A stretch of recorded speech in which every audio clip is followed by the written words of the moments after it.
Aloha, everybody.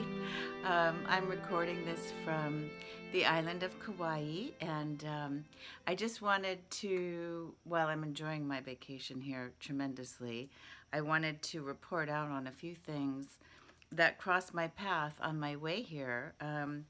One was that I stumbled across this book in a secondhand store, Disloyal. So I had promised that I would not actually buy this book because I'm not a huge fan of Michael Cohen and what he did for the Trump team. But I also think it's an important book because it's an insight into, the inner world of the Trump team and the Trump campaign. And so I picked that up to read on the flight over, which I did. And then once I got to our house here in Kauai, on the bookshelves that other guests had left books in, I found Viktor Frankl's Yes to Life. And also, I've been meaning to read this, My Grandmother's Hands by Resmaa Menakem. I hope I'm pronouncing that right. And somehow all these books sort of tie together. And I just wanted to put together my thoughts here on this video to share with you all. We've come through a very turbulent time in the United States, and we're still facing, I think, a very turbulent time.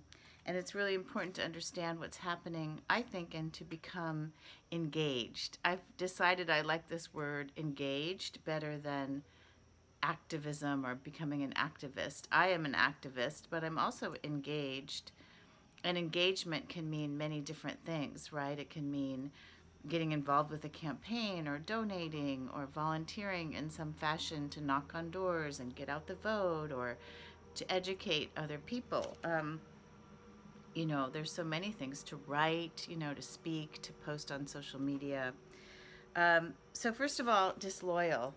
Okay, yeah, I do recommend people read this because it's kind of like the inside scoop.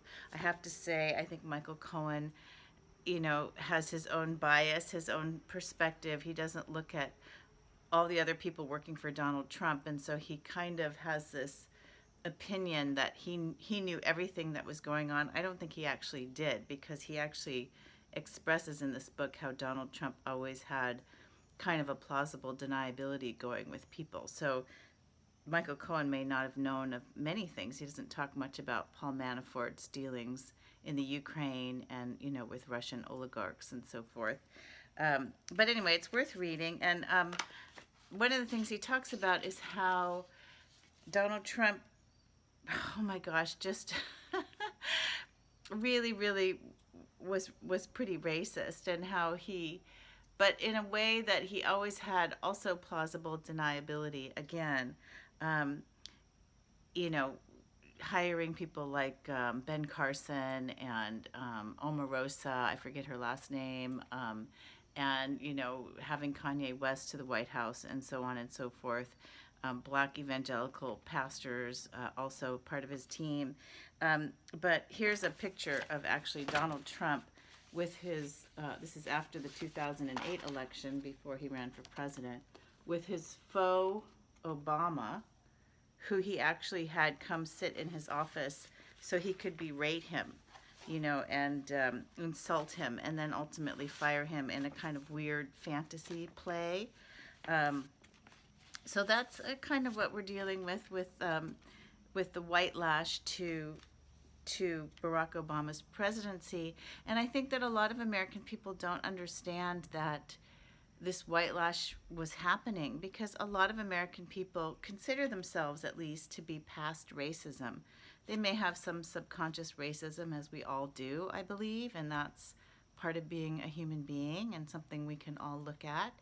But I think that also a lot of Americans believe racism is a bad thing. And so understanding that a lot of white Americans and other Americans are still very racist and have racist attitudes is something important to understand. And I'm going to come now to Resmaa Menakem's book, My Grandmother's Hands. This is from, I think, the introductory chapter about where we are in the United States today. One of two things will happen Ideally, America will grow up and out of white body supremacy. Americans will begin healing their long held trauma around race, and whiteness will begin to evolve from race to culture and then to community. The other possibility is that white body supremacy will continue to be reinforced as the dominant structured form of energy in American culture, in much the way Aryan supremacy dominated German culture in the 1930s and early 1940s. If Americans choose the latter scenario, the racialized trauma that wounds so many American bodies will continue to mutate into insanity and create even more brutality and genocide. Um, this book is so beautiful because it actually addresses the trauma not just of black people in the United States, but also white people, and also police. Actually, Menakem talks about bodies, police bodies, white bodies, and black bodies. And I don't agree totally with the theory of body held trauma being sort of like the main form of trauma. I think when we change our minds, we change our bodies. I believe thoughts are really connected to body. Um, but in general, this book, even, this is a small difference, is so generous in its extending compassion to all races in the United States and encouraging healing of all races of past trauma, and in its compassion for police bodies and for white bodies, and really seeing that our healing together is what is really going to heal this nation and bring about what I call the real American dream. So, having said that, highly recommend this book. And then I went to Viktor Frankl, who was in the concentration camps in Germany, and within 9 months after being released from the concentration camps, started to lecture about his experiences and the meaning of life. And he's obviously an amazing, incredible person because he was able to keep his sanity and his spirits together and up, living in a concentration camp, actually several. And he talks about meaning in life and how important a sense of meaning is, and that the materialistic view, and this is from the foreword by Daniel Goleman, in which people end up mindlessly consuming and fixating on what they can buy next, epitomizes a meaningless life, as he put it, where we are guzzling away without any thought of morality. That very eagerness for consumption has become today a dominant worldview, one devoid of any greater meaning or inner purpose.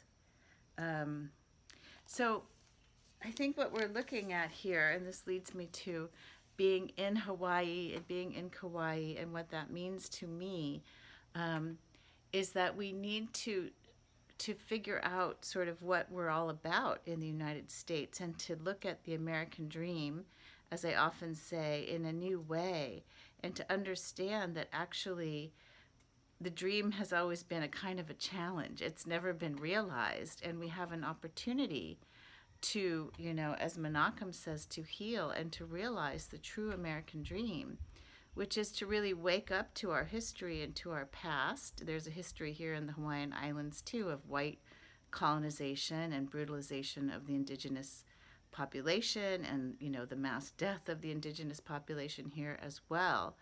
But underneath everything here in the Hawaiian Islands is the spirit of aloha. It's even written into the state legislative, I don't know if it's the Constitution, but into the body of laws of the state of Hawaii, that aloha is part of what is the basis for governance and for our relationships with one another on the Hawaiian Islands, So I wonder if that's something we can think about as Americans, is how to actually come together and to heal together with a spirit of aloha.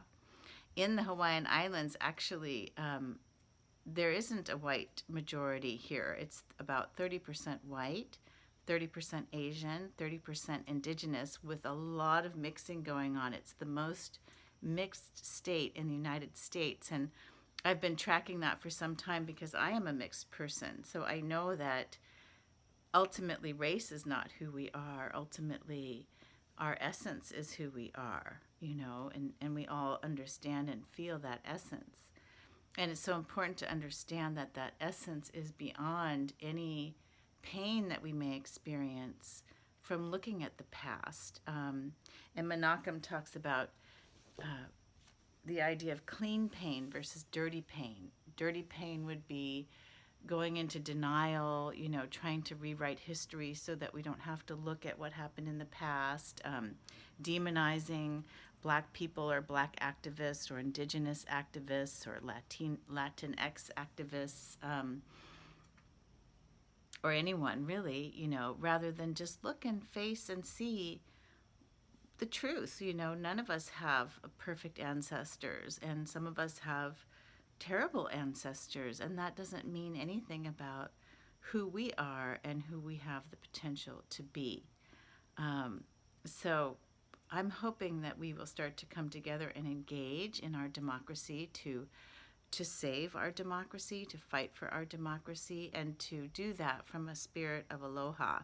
And finally, regarding my last video that I posted on Instagram, and hopefully it went to Facebook as well. We were at a beach here on Kauai, and there were a group of mostly local people, white people, a lot of Native Hawaiian people, a lot of keiki, a lot of kids, who got together with a big net in the water, and they had to all work together to pull in. It took hours, really, a whole bunch of fish, big, huge mackerel, about, I can't do it, yay big. Just a huge, massive, flopping fish that they then, actually, I was told by one local, were going to give away to families that needed the fish to eat, and so that's how we have to see our country, is that we need to come together and work together, like at this hukilau that we saw at the beach in Kauai. If we're going to make it as a country, we cannot do it continuing to fight against one another, because we're going to drop the net and all the fish are going to be gone. So anyway, I just thought I'd share these thoughts and these wonderful books that I've been reading, and let me know what you think about what I'm saying down below in comments. And mahalo for listening, and aloha.